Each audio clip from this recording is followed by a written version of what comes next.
This is the Welcome to Humanity podcast with thought leader and transformative psychiatrist, Dr. Fred Moss. This show focuses on the betterment of humanity on a global scale. Each episode will leave you enlightened, inspired, and ready to make an impact in your world. Welcome to the show. Welcome to your life. Welcome to humanity. Here's Dr. Fred. So today is my honor and pleasure to introduce my listeners and his listeners too to a conversation with none other than Michael Gelb. And I want to say a couple words about him. First of all, Michael, your bio just got to me, so I could read it, but I'm actually not going to do that. Instead, what I'm going to do is talk a little bit just briefly about the impact that our encounter has had on who I've become after meeting you. So I met Michael just a few months ago around New Year's as we attended a retreat in the Malibu area. And Michael will talk, I'm sure, a little bit about his passion that is also part of that retreat context. And from the very second that I saw him, and really his humorous, realist, a brilliant presentation, and somehow couched in just a ridiculous source of humility, there was just something very attractive about how Michael walks through the world. So when listing the people to be on my initial set of podcasts, it was a no-brainer to put Michael Gelb on that list. Here I am interviewing Michael Gelb in my very own podcast, and it is just really with deepest honor. Welcome to the podcast, Michael. Thank you so much. It's great to be with you. So Michael, why don't you tell me and the listeners a little bit about, I really get one thing about you, which is sort of, I think when we had that last dinner together in Malibu, that if I ask you what you do, you have about, 20 or 30 really real possible directions you could go with that question and have it be like impactful, impressive, or useful. And I am going to ask you that today so you can help us gear this conversation. Like Michael Gelb, what do you do? Who are you in this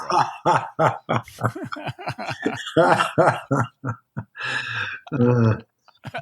So I guess I could choose to respond from any one of those 20 or 30 various perspectives rather than attempting to give an overview of all of them, which might take up all the time of our conversation. So that's the point. It's complex, it's thorough, and it's somehow unified with each other because after all, they're all you.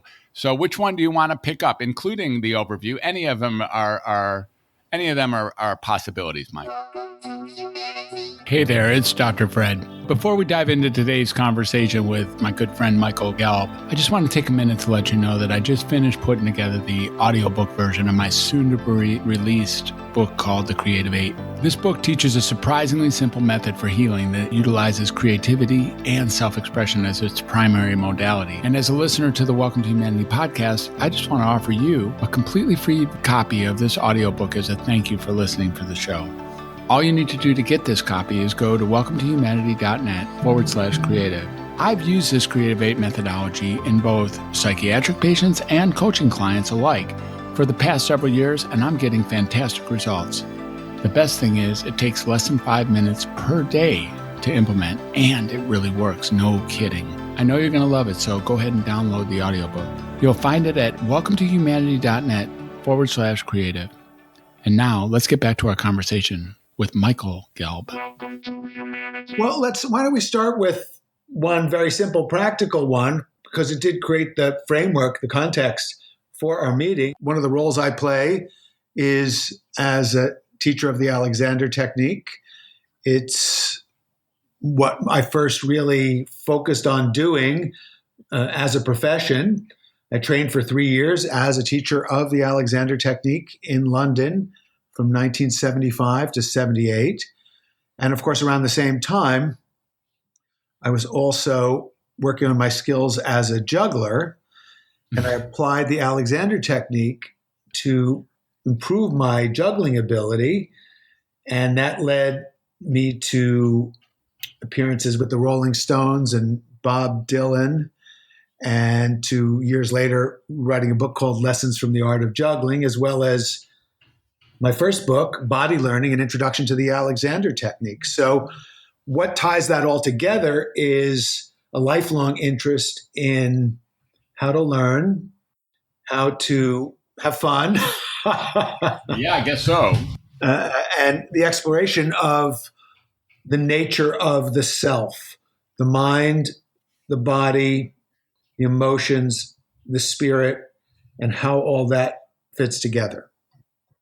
So, Michael, you have effectively hit on about 12 of those 20 or 30 in your last like few sentences to describe who you are. And there's so many different places that I know my listeners and certainly me could go down in exploration. You know, like for me, it's really, really like compelling to head down the Rolling Stones Bob Dylan line. Or there's this idea of, wait a minute, Michael, juggling and Alexander technique. Or there's like, oh, most of my listeners, you and I know, probably either don't really know what the Alexander technique is or have a notion of it that may or may not be as, I mean, why would a man like you, a man who is so, global, or at least has explored so many parts of life, how is it that the Alexander technique, of all things, stays on the front edge of who you are? What is that? Yeah, well, it's wonderful that one can study something and continue to have the experience of beginner's mind more than 40 years after beginning that study. And that's the nature of disciplines like the Alexander technique or any one of the great traditions of meditation or martial arts, which I've also studied quite intensively over the years, or any of the arts, music, dancing, poetry, writing. These are endless sources of exploration, learning, and discovery. Alexander, the art that he developed was art of integrating, coordinating. He called it the use of the self, the mind, the body, the emotions, to work in harmony. And that was something that I was fascinated by, just for general philosophical reasons, but also personally, I was always interested in how to have that sense of feeling connected and whole and balanced in myself. And what was so wonderful about my very first experience of the Alexander technique, a teacher worked with me, and I felt my usual sense of self, which was identified with a series of tensions, disappear. Mm-hmm. I experienced a sense of freedom in that disappearance of habit, tension, ways of just automatically thinking and responding.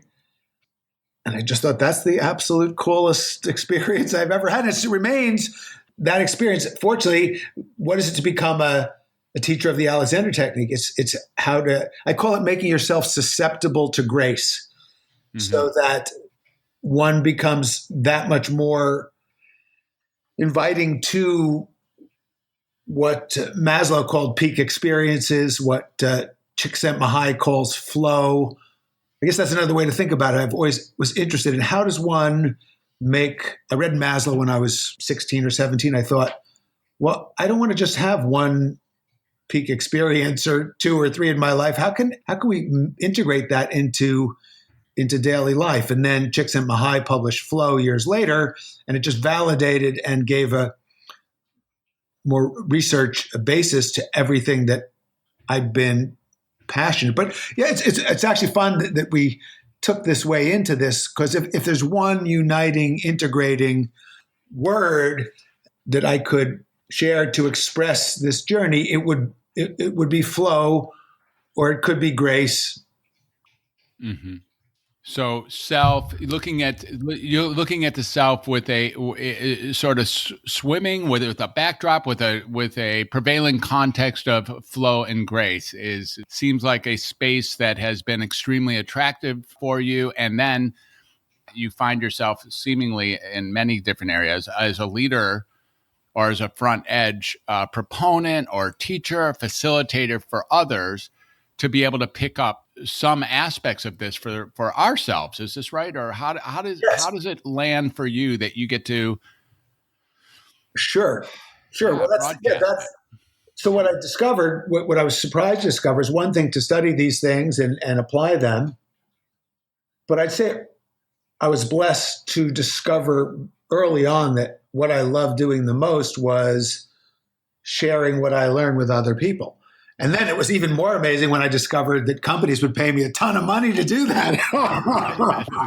I couldn't believe it.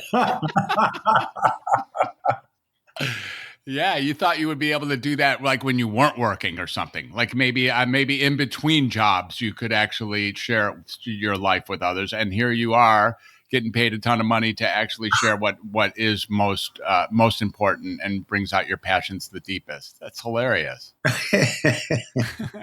So you've, again, in the span of what's likely to be a little less than an hour or some 45 minutes worth of conversation, we're not going to be able to touch on the things that are, on all the things that are critical to you. And you've touched on already just little leaders of many of them. And Alexander technique, at least being the one that contemporarily appears to encompass much of who you're about. Is it true that like juggling predated Alexander? Is that right for you? I learned to juggle right at the same time I had my first Alexander technique lessons. And it was while I was doing an intensive study of the world's spiritual traditions and the integration of those traditions, not just in a theoretical, but in a very practical way. So I spent a year studying with a spiritual genius named J.G. Bennett in England. And Mr. Bennett created the option for those of us on this. It was called the International Academy for Continuous Education. Mm-hmm. I was one of the youngest people there. Of course. We spent almost a year.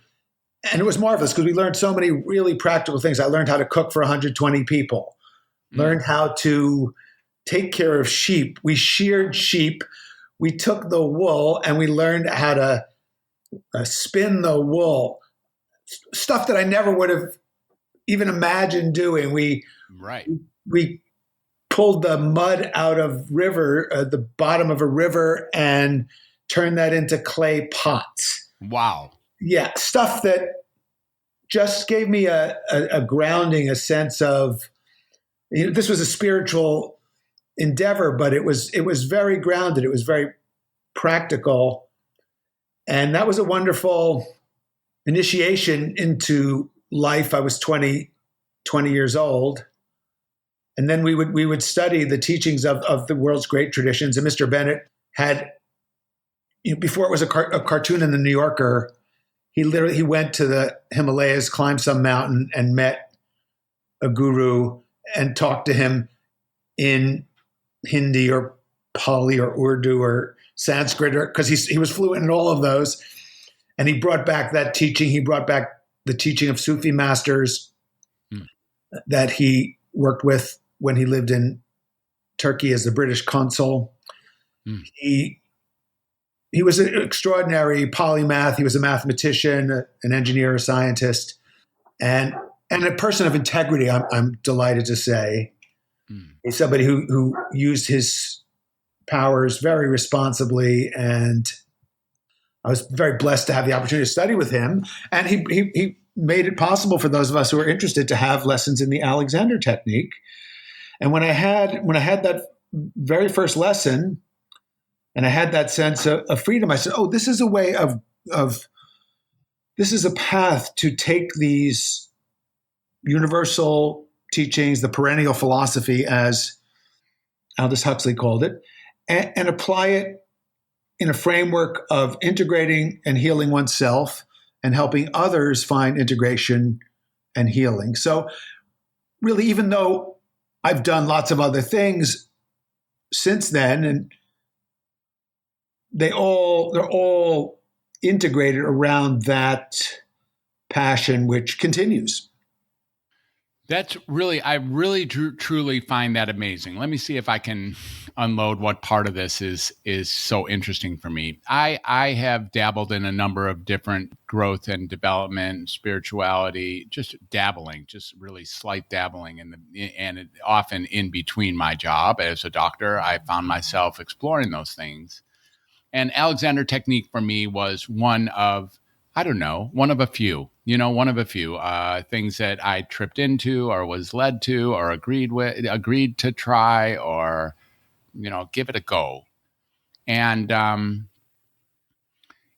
have it as, sort of like, oh yeah, one who explores philosophies or explores religions. Like I've had tastes of I don't know which one is more important than the other. I've had multiple different flavors of this type of category. And the Alexander Technique, until I got to this retreat in Malibu, really was one of many sort of significantly powerful, impactful tools to make my life more worthwhile than it would be without it. Something like that. Yeah. I really do get sort of a bird's eye glimpse of what, having had just a couple conversations with you, of all the many, many, many, many things that you have been lucky enough, fortunate enough, found people you've met, things that you've explored, things that you've studied extensively, places that you've lived, partners that you've had, projects that you've created, books that you've written, talks that you've given, courses that you designed and then created and then implemented super successfully. All of those things, Michael. Really serious. Did I say anything that wasn't true, Michael? No. Just okay. So in the face of all of that, the idea that the thread that comes out the high end is Alexander Technique is like stunning. It's a stunning truth for me. Like, holy cow. It lasted through. It not only lasted through, it grew in its own right as being sourceful for you as you even take on today. It's extraordinary. No, that's true. And it's partly because Alexander was a genius. He was a true genius. And what he did, first of all, it's not like anything else. It's unique. And as you know, until you really experience a lesson from a skilled, well-trained Alexander Technique teacher, it remains somewhat theoretical. It's wonderful to read about it. I wrote my master's thesis about it, and that it got published as my first book. And really, I was motivated to write the thesis and then turn it into a book because it's the book I wish I had when I was asking people, "What is this?" Mm-hmm. and that didn't exist. So that's what led to writing Body Learning. Mm. And what Alexander was able to do has become more and more apparent to me is in all my other studies, mostly of Eastern disciplines. So for many years, I trained and taught the martial art of Akido. And I've also trained and taught and still teach Qigong and Tai Chi or Taiji. And the essential wisdom of these extraordinary disciplines is all there in the Alexander Technique. That's amazing. Moreover, what was really fascinating for me when I was particularly passionate student of Aikido and I made a goal to get my black belt very quickly, what turned out to be faster than anybody in the history of my school. And you're not supposed to want to do that. And you're supposed to not be attached to it, but I was. Thanks for coming clean. Right. and I actually did it anyway, even though you weren't supposed to be allowed to be doing it. I just did it anyway. And oh my goodness. But the secret was, it was just applying the Alexander Technique while people were trying to hit me. Interesting. And it's the same it's how I accelerated my ability to learn and teach Qigong and Taiji, and now I co-teach with extraordinary masters of those disciplines. And I bring, so what it is Alexander, when I think about it, it was a Western, scientifically derived, not science in some university laboratory, but in the laboratory of life and trying to solve a real problem, the kind of patient, careful, thoughtful, scientific observation, in this case, applied to oneself, allowed Alexander to discover in a very down-to-earth way the practical principles that allow us to optimize our performance, to experience flow, to transform stress. And that's why it's taught to this day at the Juilliard School, the Royal Academy of Music and Drama, because people who earn their living by performing especially performing something that is being wild. It's amazing what the criticism that musicians, that singers, that actors live with, because you're up there on stage. If you're a singer, my wife's a phenomenal mezzo-soprano. She sure is. But she knows that every note she sings in public is being looked at through a very critical lens. And her job is to get herself out of the way and let Mozart come through, or let Bach come through, or let Gershwin come through. And that's what happens. So, I met her because when she was at Juilliard, she was studying the Alexander technique. It's part of the curriculum. And her teacher, her Alexander technique teacher, gave her a copy of Body Learning. And she came on the seminar where we met 15 years ago, actually 16 years ago now. And so that's how we wound up meeting. And basically, we've pretty much been together ever since. Awesome. That's just terrific. And I was, as you know, I was fortunate enough to meet her with you on that weekend. She's completely lovely and graceful and supremely talented with a voice that, rocks the world. So it's just makes a lot of sense to see how the two of you are dancing together. So thanks for that as well. You've touched on it a couple times, so I've been telling. So let's talk a little bit about body learning. Tell us a little bit about how this thing, this body learning, how it's unfolded, and the impact that you, even as its writer, its creator, might see that it's had on the world around you. Not to mention, of course, areas of the world that are affected by that book or that way of thinking that you don't even know about as the writer, because you're just too many ripples away from it. Tell us a little bit about what body learning is and how that's developed for you since you've written it, as well as for us, the people around you who have read and gained from reading that book. Sure. Well, what might be most helpful for people is for me to talk about the actual process of writing it, because that was another remarkable blessing. I was training as an Alexander technique teacher. This is 1975, and I had signed up to become part of a master's program with Goddard College. And the great thing about Goddard is they encouraged us to design our own curriculum and come up with our own ideas, genuine encouragement for creative, original thinking. So I was passionate about the Alexander technique. Obviously, I was training full-time to teach it, 3-year training program. But when it came time to start writing my thesis, I didn't really know how to write. I'd gotten through college with a double major in psychology and philosophy. I finished in 3 years with honors. But I did that mostly by feeding back to my professors what they taught us in the class, which really didn't require all that much originality.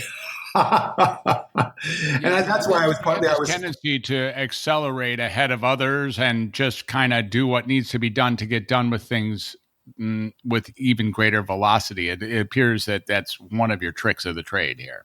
Could be. Now that you mentioned it, I suppose that my mother would probably agree with you, since All right. Well, back to body. Now that we've identified a core personality trait. Yes, definitely.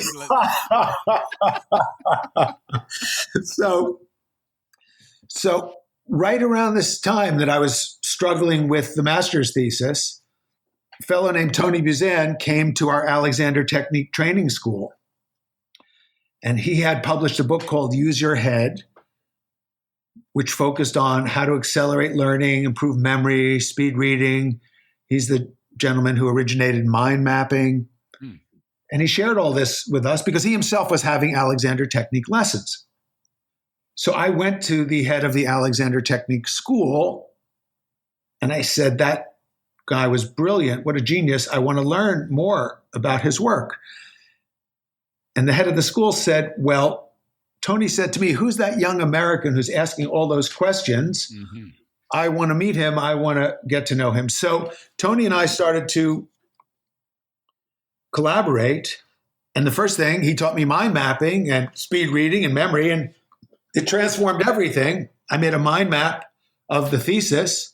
My ideas took off in every direction. Then I organized them.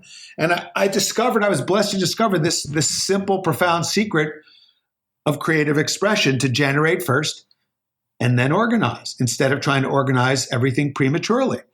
So it's a tremendously liberating experience. And I wrote the thesis out longhand. That's just what ancient history this is.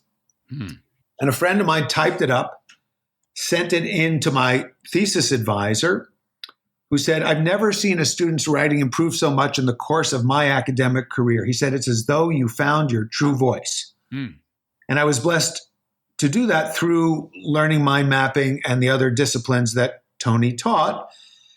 And fortunately, Tony liked my approach to teaching the Alexander Technique. So I worked with him. I became his Alexander Technique teacher and also his juggling and martial arts instructor. And that led us to begin to work together. We designed a 5-day seminar called the Mind and Body Seminar. This is in the late 1970s. And he had all these connections with these business people. And I found myself doing corporate seminars for C-level executives from multinationals all over the world. Meantime, as a result of learning mind mapping and applying it to the project, to the thesis, which became the book, and discovering my voice, I realized that I could write. So that I said, why not do that again? So that's led to all these other books. Interesting. Thank you for the process of what it took to write the book. And now for those who would just pick up the book and not know all the backstory of the author's own development while writing, or even in preparation for writing the book that you just described, what is it about the content or the context of the book that you would like to bring forward to my listeners? Thank you for asking that. I'll tell you, because I'm working on creating an e-version of the book to make it more accessible. Because fortunately, I actually own the e-rights, because we signed the contract so long ago, there was no such thing as e-rights. Yeah, for sure. That's right. But in doing that, even though I want to update it, I want to let people know all the research that's taken place in the 42 years since I actually wrote the original draft of the book. And I want to, for example, help people learn more about how to learn it remotely, because there are a lot of lessons going on Zoom. Really? Teachers have to get more skilled in teaching without actually using the wonderful touch, which is the most unique and magical thing about Alexander's work. I don't think that'll ever be replaced, even with super virtual reality technology that's soon to be available to all of us. But my answer to your question is that I'm leaving the original text the same. And the reason is that it expresses an earnestness that I had and still have, but it was just a sort of pure quality of earnestness that comes through. So even though I might say some of it differently now, I'm going to leave it the way it was. So what you'll get in body learning is the earnestness of the voice of someone learning. Let's just start with the very first principle of, I call them the operational principles, learning this powerful principle that when you get it, really can change everything. And that is the principle that use affects functioning. Use affects functioning. And the corollary of that is we have a choice of how we use ourselves. Mm-hmm. So remember I said before, Alexander's book, The Use of the Self, we tend to not necessarily think that we have a choice about how we use ourselves, but we do, and it really does affect our functioning on so many levels. So that's the first principle that we explore in depth in body learning, and there are 6 others. Yeah. And I was lucky enough, I should just let my listeners know that that's really where I met you, of course, when you were leading a few of those workshops at the Alexander Technique retreat that we were on together at the end of 2019 into the new year. I am fascinated and somehow reverent. I find myself reverent to this idea of rewriting your own book and choosing not to change the original text. There is something eternal about that decision. Like the words preceded you writing them and are not subject to your editing 40 years later. Perhaps the context that it swims in can be described such that it's more applicable to the present day. For instance, virtual reality touch variants that won't replace the original touch, but will be remarkable in their own right, do not change the core text of what body learning had to say about the masterful work that Alexander put forth. Well said. Well said. And so, yes, I will add a new introduction. I will add sections after the original text. But you're right. For just those reasons, the original will remain pristine. Just great. I'm guessing that Bob Dylan probably wouldn't rewrite Subterranean Homesick Blues. And I'm also guessing that, Mick Jagger's not going to write Under My Thumb in using different words for the times. There's something about those things that, span the tincture of times and are uneditable. And so I appreciate what you're saying. Since we've touched on it a few times, entertain us with a little bit about the interface you had with Mr. Dylan, Mr. Jagger, and what's going on with that. Sure. Well, I mentioned how I learned to juggle and decided that I would use juggling as a means of testing out the efficacy of the Alexander technique in terms of measuring my ability to learn something challenging. And it worked. I improved my juggling skills dramatically, started to perform at children's parties. I used to work at a club called the Beefeater by the Tower, where I would welcome guests for the evening by juggling as they entered. And I would pretend I was English. I'd make up this very silly English accent, because mostly Americans coming over, and I would say, "Good evening, lords and ladies. Welcome to the Beefeater by the Tower." And then I'd take them to their place and I'd say, "Have a great time, folks." Say, "Hey, you're American." I'd be juggling. So that was my actual employment while I was training as an Alexander Technique teacher, as well as doing children's parties and juggling in Portobello Road. We had an act. We used to juggle on the street. My buddy, his name was Tim Timberlake. He was the science editor of Reuters at the time, Southern gentleman.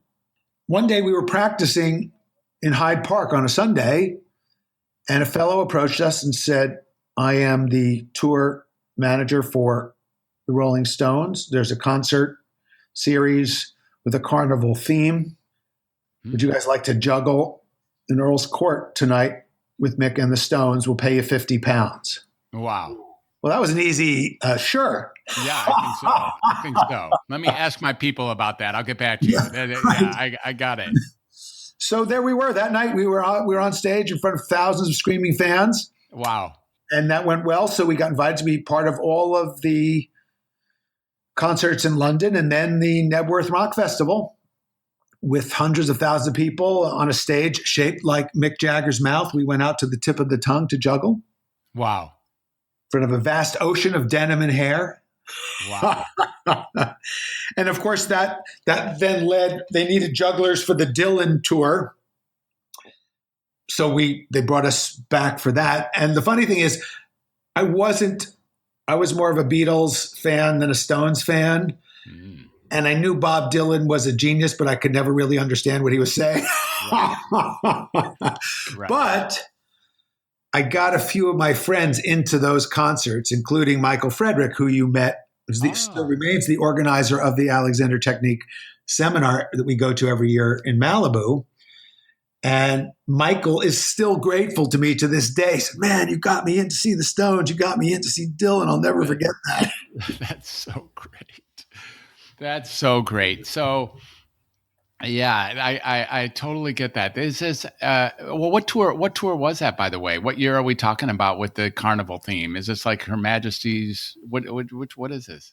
I have to look it up. It was sometime 76, 77, 78. That's when that was the year I saw the Stones for the first time, was in 76. So that's interesting. I wonder if I might have seen you. Were you traveling around touring all over? I saw them. No, we were just in London. We just did the shows in London and then the Nebworth Festival.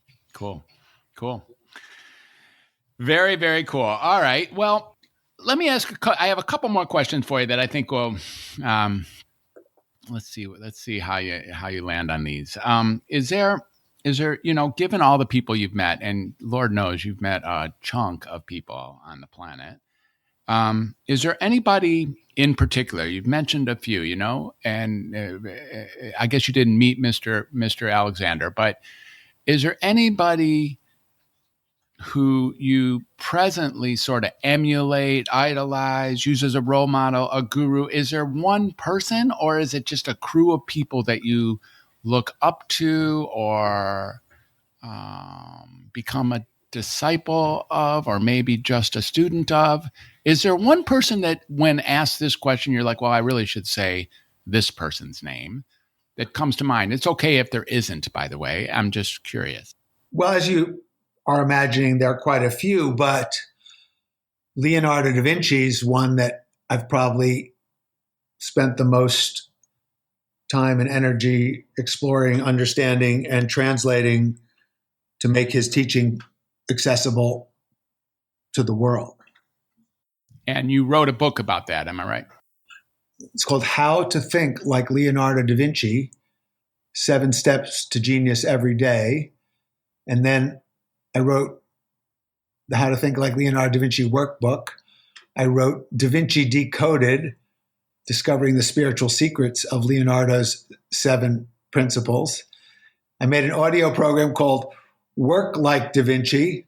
I made a musical album about the Da Vinci principles. So, yeah, I've gotten into it. Is that your most recent work, Michael? Is that what are you always unfolding that? Or is this complete or incomplete? Are you in process? Is there something, what can you tell my listeners about where you are with all that? Well, How to Think Like Leonardo da Vinci came out in 1998. It remains my biggest global bestseller. Thank you, Leonardo. Mm-hmm.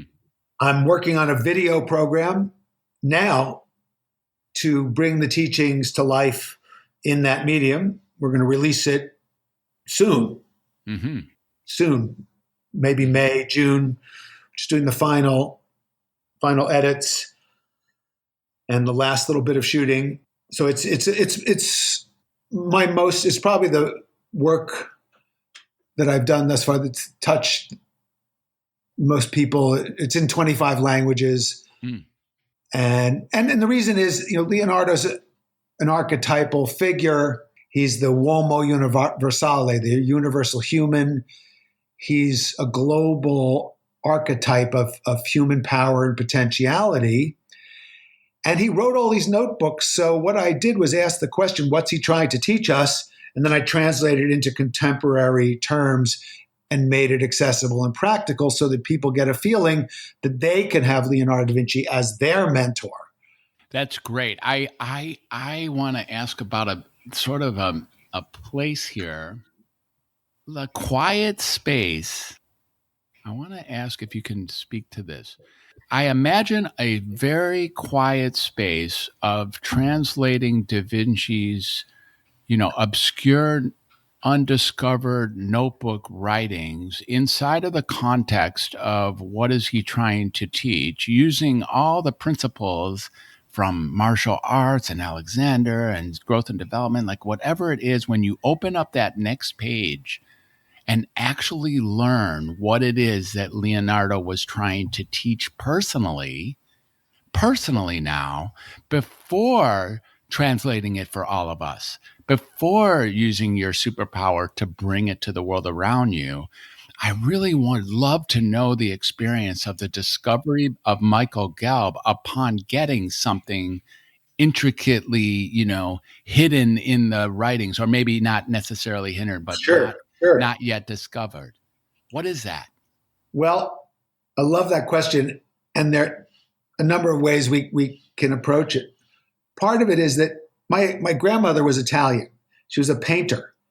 And she's the one who told me about Leonardo.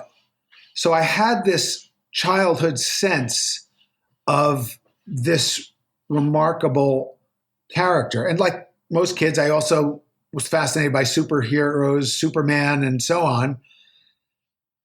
But as I got older, I realized Leonardo was real. So I always had a deep sense of connessione with the maestro. There's a very practical side to how I began really immersing myself in this project. I told you about the seminars that Tony Buzan and I evolved. Mm-hmm. One of the big focuses of those seminars was creativity. So it's quite natural. Both Tony and I would refer to Leonardo's notebooks. We'd talk about his inventions. We'd talk about his art. And we told some stories which always seemed to be well received by our clients. So at a certain point, I was speaking to a global business group in Washington, D.C. They're called YPO, Young Presidents Organization. Very demanding group of company presidents, but great energy. And I knew that they were holding one of their premier events in Florence, Italia, my favorite city. And I really wanted to get invited.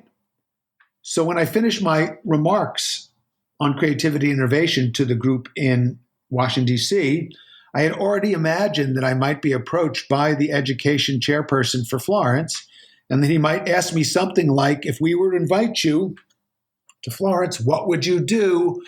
And I figured he'd say something like, we want something really special because everybody wants to go to Florence. Right. So I kind of spontaneously made up this idea how to think like Leonardo da Vinci to get invited to Florence. Oh, wow. And the guy said to me, can you really do that? And I said, sure. And that, it was one of these things. How was I going to do it? Right. Mm-hmm. And go deliver it in front of this demanding group of company presidents who would chew you up and spit you out in 2 seconds if there's not real depth to what you have to say. But it was great because my grandma seeded my soul with this, and it was part of my destiny to go on this journey, which I literally did. I went to Leonardo's birthplace, the place he died. I walked his footsteps. I reread the notebooks. I met the Da Vinci scholars. I meditated in front of his works. I started dreaming about him. And from those dreams, the principles emerged and the book flowed forth. So Have you ever met Jean Houston? Do you know Jean? She's a anthropologist who was a primary student of Margaret Mead. Mm-hmm. So Jean traveled the world with Margaret Mead, and she didn't just study various cultures academically. She became initiated as a shaman in many of the world's cultures. And she's a remarkably powerful, transformational genius character and author. And I've been lucky to know her for many, many years. So the funny thing is, right in the spring after the Da Vinci book came out, it came out in the August of 1998. And that spring, Jean and I were together speaking to a group of therapists, actually the Family Therapy Networker annual conference in Washington, D.C. Jean and I were two of the keynotes. So I hadn't seen Jean at that point for quite a while, maybe about 10, 12 years. So she's known as a gifted shaman as well as a great scholar and an amazing speaker. I hadn't seen her, but she kind of stole up behind me and whispered in my ear, and she said, "Leonardo is very pleased with you." Wow.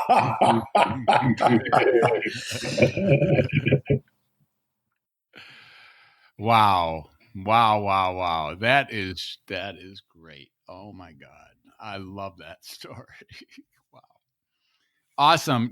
I think you might not know this, but our listeners now do, is that in that story, in that recollection of how you created this, the interfacing of your created future not yet realized, in fact, no idea how it's going to happen, in the backdrop of the YPO, ready to burn you at the cross, and then having your grandmother having seated you with all of your hopes and dreams, as well as the reality of this Leonardo character, even in the face of Clark Kent and Adam West. Like, you really get that there was an extreme urgency for you to create something that has not ever been done, and following through on those dreams to the point of getting the confirmation from Jean Houston. And, there's just something about, now we see how Michael operates. Now there's something even us normal humans, Michael, can see how you operate. And I don't know if you might not know that it's likely a little bit of a pattern, a prototypical pattern of how you create from nothing and then deliver that to the world around you so gracefully. So thank you for being you, and thank you for getting that done. Well, I think that's accessible to everybody, and that's part of the point. That's part of my mission, is to help people realize how they can connect with that unlimited source of creative power and then translate it through their own special gifts and talents and aptitudes. Awesome. Just great. Super cool. Okay. Let's see. We could go on, and maybe we should, in fact, schedule another conversation in the near future. But I think at this point Michael, there's going to be a lot of people who listen to this, probably everyone who listens to this, who's at least interested in keeping an eye out on you, or keeping, maybe learning from you, or learning with you, or watching you, or learning about you, or like knowing a little bit about what you stand for, or maybe the things that you stand for that they now want to learn about, those kinds of things. So if someone wanted to contact you, or someone wanted to get in touch, or at least be able to follow you, do you have any ideas for us on how we would proceed in that direction? Sure. So first, michaelgelb.com, Gelb, michaelgelb.com. If people go to michaelgelb.com, sign up for our free newsletter, and we'll keep you apprised of where I'll be and how to come and study if you want to join in on one of the seminars, the public offerings. We send those out about once a month or so, and we usually include some sort of inspiring article. The most recent blog article that we sent out with michaelgelb.com was on Leonardo da Vinci's advice for dealing with a pandemic. Wow, really? Yeah, which he lived through multiple times. Wow. And much more severe than anything we're going through. And part of why the Renaissance happened was Italy's response to the Black Death. So we're helping, inspiring others to get through this difficult time. And Italy, and after all, Italy being on the front edge of this particular pandemic experience as well. Fascinating.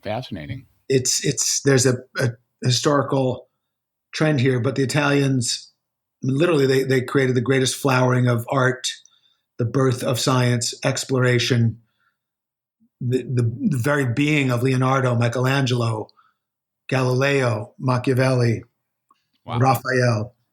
This all was because the plague leveled society. It opened people to think in different ways. And there was this amazing flowering of innovation and exploration and the birth of science because people wanted to figure out how to protect themselves. So we're already seeing people innovating in response to the pandemic that we're dealing with now. And so the principles of Leonardo, one of the other themes that you've noticed, why do I love the Alexander technique? Why am I as passionate about it now, if not even more so than I was 40 or 45 years ago? Because they're universal principles. Same thing with the teaching of Leonardo. And I'll tell you one of my personal mottos, and I'm going to tell you the real motto, and it's either universal truth or it's bullshit. So anyway, so people can go to michaelgelb.com, get the free newsletter. People can also go, I do executive leadership coaching. I work with people one-on-one. And if people are interested in that, they can go to my other website, which is healingleader.com. That's healingleader.com. And on either michaelgelb.com or healingleader.com, they'll see links to connect on LinkedIn and all those other platforms. Super cool. Awesome. All right. Well, we like to let's see if this is even timely. I think you might have addressed it, but one of the questions that I like to ask our guests often near the end is something like, what's going on in the world? Like, what's going on in the world that actually has you disturbed? Like, no kidding, disturbed, concerned, like ready to go up in arms or to create anew or like to address, like really is drawing you forward from your core. If you had to name one thing, I mean, there's some obvious ones, but I wonder if you have one that's uniquely you. And it's okay if you don't, by the way. Go ahead and name one of the obvious ones. But is there something out there that's, really tweaks you about how the world is unfolding right now? Well, I'd say there's always something. There seem to be a number of particularly egregious ones at the moment. They're so obvious, I don't think they need to be named. My focus, though, is to utilize whatever flagrant disregard for the well-being of others. I mean, that's obviously can tweak me more than tweaks me. It outrages me. There's outrage. There's always plenty of outrage to go around, even in the most quiescent time. Whatever's going on, there's enough unnecessary suffering that if one focuses on it too much, one will be consumed. So there's our circle of concern. So what you're asking about is what's my circle of concern? And it's pretty obvious. It's probably the same as everybody else. No real different. What my circle of influence is where I use my circle of concern. I note it. I attune to it. Sometimes it gets to me. Absolutely. I lose it. But the idea is how quickly can I get it back? And the it that one is getting back actually never leaves one. And it is the ground of being, the sense of a timeless inner resource. And all these disciplines, Alexander, Tai Chi, Qigong, walking in nature, so many, listening to music, all ways for me of remembering the self. And the self is not a separate self. It's the self, which is the source, the heart of awareness. that is the same for everyone. Mm-hmm. In our stories and the way we might answer questions and our styles and our personality typologies and our dramas and our relationships, we're all really different. And vive la différence. It's fascinating. Mm-hmm. In the core of our being, we are one consciousness. Mm-hmm. So when times seem particularly tough, it accelerates one's opportunity to learn how to connect with and abide in the timeless and the unchanging. And when one is connected to that sense, when it's experience, we're always connected to it, but when one is aware of it, it's not an escape from dealing with the problems and the challenges. It's actually maybe the ultimate, most profound secret of letting higher wisdom and real creativity come through you. Thank you. Awesome. All right. Well, we've come to an end, I think, of at least this is a good drop-off point, and it's or tapering, I should say. I'm going to think a lot about this last set of statements you had, and I think I really feel affected, and I'm sure that's shared among the people listening. So thanks again. Who we've had on today is Michael Gelb, and now you can see that describing this man isn't simple. And but that's at some very real level, he is simple. There's something really human and authentic and present in who you are, Michael. There's something that you have that I can only guess that from your perspective you don't quite know. The level of light that you shine on the people around you that is exquisite and unique and called for and just lovely and attractive. So again, I thank you for being you. And it is with reverence indeed that I feel so fortunate to have had this conversation with you today and then share it with others. What a gift of present day technology that probably wasn't there exactly during Leonardo's time. Well, he did predict it. He did say that someday we would be able to talk to each other around the globe instantaneously. That's what's happening right this very second. Pretty cool. So thanks for being on. Welcome to humanity. I mean, we have an excellent example of humanity, and I hope this conversation moved you in ways that leaves you more powerful, even more powerful than you were when you arrived to the conversation. There's lots to do. And then there's just this sense of self. There's just this sense of core, the unchanging, the eternal, the things that we can tap into, each and every one of us, because actually we're already there. And I think Michael has helped us really dance around that and point to it during this conversation. I've had just a splendid time talking to you, Michael. Thanks for being on we call it Global Madness Podcast still, but it seems to be morphing. Like Global Madness used to be a futuristic idea, but now it's like a has-been yesterday's news idea. So we're changing it to Welcome to Humanity. It's like, oh, darn, it came faster than we thought. So we're going to change it to Welcome to Humanity. So you're in that transition. Welcome, and thank you for being on the call. I look forward to future contacts. As said in January, I just think, I think we owe it to each other to keep dancing, keep talking, keep exploring together. It's just lovely. Thanks for being on the call, Mike. Yes. Thank you. All right. You're welcome. Check you on the next side. Michael Gelb's been on the call, and have a good life. Have a good life. Hope all is going well, because if it isn't, well, you need to just take another look, and it really might be going better than you think. Be good. I love you. Bye for now. Thank you so much for tuning in today, and I really hope you enjoyed that as much as I did. One thing I really, really love about my interview with Michael Gelb was just tapping a little bit on what kind of life this guy has lived and who he is now, and his commitment to just advancing humanity, and his commitment and joyousness in being in the present moment. I really, really hope you enjoyed it half as much as I did. While you were listening, maybe you thought of a person or two that you thought would really benefit from listening to this episode. Go ahead and reach out to them now and invite them to listen and to subscribe to the Welcome to Humanity podcast.